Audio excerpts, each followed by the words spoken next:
딜리버리 하도록 하겠습니다. 오늘 하나님의 말씀을 묵상하며 승리하는 주의 백성 되기를 소망합니다. 계속 한나 이야기를 나누고 있는데 오늘 마지막 시간입니다. 이제 한나의 기도, 한나의 찬양인데요. 이제 한나가 이제 사무엘을 하나님 앞에 드린 이후에 한나가 찬양 기도하는 내용입니다. 2장 1절 보게 되면 한나가 기도하여 이르되 이렇게 되어 있죠. 내 마음이 여호와로 말미암아 즐거워하며 내 뿔이 여호와로 말미암아 높아졌으며 내 입이 내 원수들을 향하여 크게 열렸으니 이는 내가 주의 구원으로 말미암아 기뻐함이로다. 이렇게 되어 있습니다. 즐거워하며 기뻐하며 하나님 앞에 기도하고 하나님 앞에 찬양하는 중이지요. 우리는 언제 기뻐하고 언제 찬양하시는지요. 한나는 분인나가 대적할 때 그때는 그 마음 깊은 곳에서 찬양이 나오지 않았던 것 같습니다. 왜냐하면 마음이 괴로워서 기도했다 그랬거든요. 언제 가장 먼저 그 기쁨과 감격이 올라왔을까요? 어쩌면 그 엘리 제사장의 말씀을 듣고 믿어질 때일 수도 있고, 아니면 임신한 사실을 알았을 때, 아니면 사무엘을 출산했을 때, 그 한나가 기뻐하고 즐거워했을 때는요 참 많이 있었을 것 같습니다. 그리고는 사무엘을 드린 이후에 기뻐한다, 즐거워한다, 여호와로 말미암아 즐거워하며 주의 구원으로 말미암아 내가 기뻐한다라고 노래 찬양하고 있다라는 거죠. 우리에게도 이러한 일이 넘쳤으면 좋겠습니다.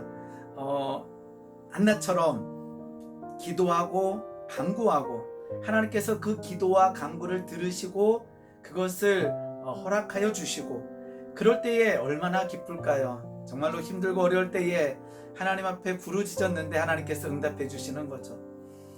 이런 찬양은요 성경 곳곳에 많이 나와 있습니다. 출애굽기 15장을 보게 되면 이제 이스라엘 백성들이 이제 홍해를 건너잖아요. 하나님의 놀라운 능력으로 홍해를 건넌 이후에 모세가 하나님 앞에 찬양하는 내용이 출애굽기 15장에 기록되어 있습니다. 이때의 모세와 이스라엘 자손이 이 노래로 여호와께 노래하니 일렀으되, 이 노래로 여호와께 노래하니 노래가 막 넘치고 있죠. 그 마음속 깊은 곳에서 입술에서 막 기뻐하며 찬양이 넘치는 거죠. 오늘 우리에게 이러한 은혜가 있었으면 좋겠습니다. 깊은 곳에서 막 찬양이 넘치는 거예요. 모세는 이렇게 노래합니다. 내가 여호와를 찬송하리니 그는 높고 영화로우심이요 말과 그 탄자를 바다에 던지셨음이로다. 여호와는 나의 힘이요 노래시며 나의 구원이시로다. 그는 나의 하나님이시니 내가 그를 찬송할 것이요 내 아버지의 하나님이시니 내가 그를 높이리라. 하나님을 찬송하며 하나님을 높이겠다라고 모세는 노래하고 있다라는 것입니다. 이때에 미리암도 이렇게 하고 있죠. 아론의 누이 선지자 미리암이 손에 소고를 잡음에 모든 여인도 그를 따라 나오며 소고를 잡고 춤추니 미리암이 그들에게 화답하여 이르되 너희는 여호와를 찬송하라. 그는 높고 영화로우시며 말과 그 탄자를 바다에 던지셨음이로다. 이렇게 미리암도 막 소고 들고 찬양하고 있다라는 것입니다. 왜요? 하나님의 놀라운 일하심을, 하나님의 놀라운 기적을 행하심을 그 눈으로 봤기 때문이에요. 한나도 그 마음의 평강이, 그리고 그 사무엘을 임신하고 출산함이 그 눈을 열어 보고 있다라는 것입니다.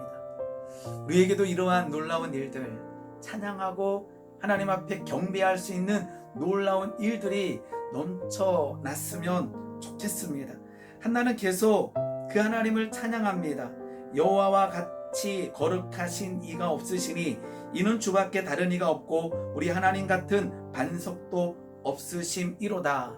하나님 앞에 기도하지 않고 하나님 앞에 나아가지 않고 그 마음이 괴로웠을 때에 그냥 자포자기하고 그냥 낭망했다라면 이 감격의 찬양과 기도를 할 수가 없었겠지요. 그런데 한나는 그 괴로움 가지고 하나님 앞에 가서 기도하고 응답받고 우리 하나님 같은 반석도 없다라고 노래하고 있습니다. 그러면서 이제 2장 6절 보면 여호와는 하나님은 죽이기도 하시고 살리기도 하시며 수월에 내리게도 하시고 거기에서 올리기도 하시는도다. 여호와는 가난하게도 하시고 부하게도 하시며 낮추기도 하시고 높이기도 하시는도다. 이제 하나님의 놀라운 일하심을 이제 한나는 경험했고 그 일하심을 노래하고 찬양하고 있다라는 거죠. 이제 한나의 삶은요, 그 이전의 삶보다 조금은 더 평강에 들어갈 수 있다라는 거죠. 왜요? 하나님의 일하심을 경험했고 믿음으로 반응하고 있기 때문에. 하나님께서 우리에게 이렇게 보여주셔요. 하나님의 일하심, 하나님의 역사심을 보여주셔요. 왜요? 우리가 그 일하심을 보고 우리 가운데 믿음이 형성되어지고 더 믿음이 강해지고 이 앞으로의 삶은 그러한 일이 있을 때 두려워하지 말고 떨지 말고 담대하게 살라라고 하는 하나님의 마음이 들어있기 때문이라는 것입니다. 우리에게 이처럼 찬양하고 기도할 수 있는, 예배할 수 있는 일들이 넘쳤으면 좋겠습니다. 그리고 한 가지 더는요, 그 찬양하고 기도했던 그 놀라운 은혜를 잊어먹는 것이 아니라 기억하며, 그리고 앞으로의 어떠한 우리를 짓누르는 어떠한 상황 가운데 눌리지 아니하고 묶이지 아니하고 그때에도 하나님을 찬양하며 경배하는 주의 백성이 되기를 소망하여 봅니다. 시편 107편을 보게 되면 여호와의 인자하심과 인생에게 행하신 기적으로 말미암아 그를 찬송할지로다. 뭐로 말미암아요? 인생에게 행하신 기적으로 말미암아. 그런데 이 앞에 보게 되게 되면 이에 그들이 근심 중에 여호와께 부르짖음에 그들의 고통에서 건지셨다 되어 있어요. 하나님의 일하심, 하나님의 기적을 행하심을 볼 수 있는 사람은 누구예요? 그 고통, 그 아픔 가운데 그 하나님 앞에 부르짖는 자가 하나님의 기적 행하심을 보고 그리고는 찬송할 수 있다라는 거죠. 그가 사모하는 영혼에게 만족을 주시며 줄인 영혼에게 좋은 것으로 채워 주심이로다. 누구에게요? 사모하는 영혼에게, 줄인 영혼에게 만족과 좋은 것으로 채워주시는 분이 바로 하나님, 우리 아버지 되신다라는 거죠. 우리에게 찬양할 수 있는, 우리에게 춤출 수 있는 일들이 넘쳤으면 좋겠습니다. 그런데 오늘 이 상황 가운데 우리 이전에 하나님 앞에 찬양하고 경배했던 놀라운 기적 행하심을 기억하며 오늘 찬양해 버리는 거예요.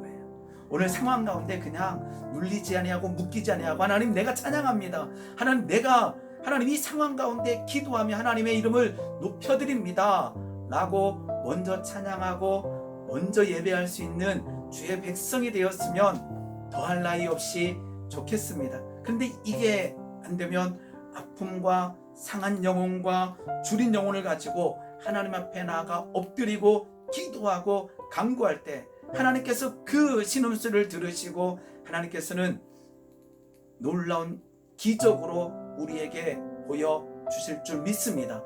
그리하지 않을지라도 하나님을 찬양하며 예배하는 주의 백성 되기를 예수님의 이름으로 소망합니다.